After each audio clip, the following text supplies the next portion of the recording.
America spends more on healthcare than any nation, yet it ranks last in health outcomes among developed countries.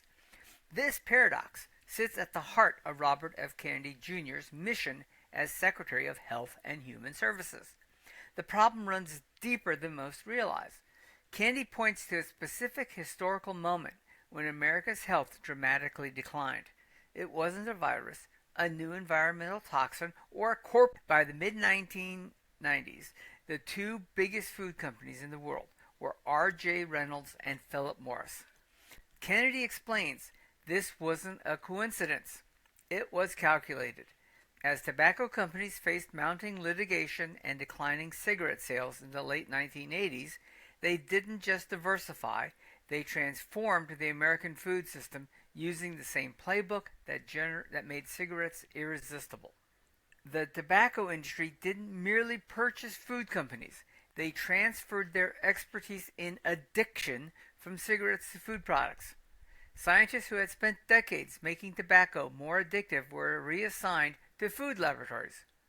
Their mission: create food products that override the body's natural satiety signals.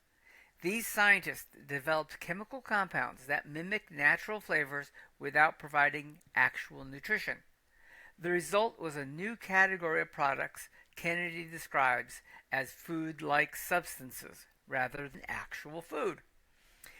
Kennedy notes, you're eating and you're not getting any nutrients, and you're not releasing any GLP-1. You're not getting any satisfaction.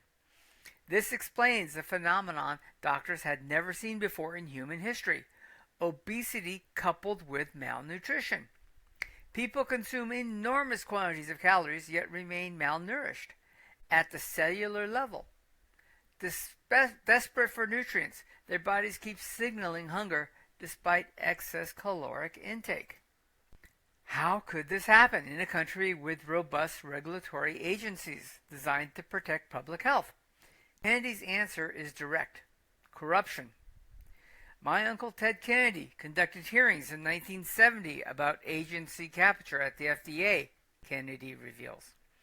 That hearing concludes that the FDA was no longer serving the public interest or health. It had ceased being a public health agency. The problem has only worsened in the decades since. One glaring example is the GRAS, generally recognized as safe, loophole that allows food companies to reintroduce new chemicals into the food supply without FDA approval.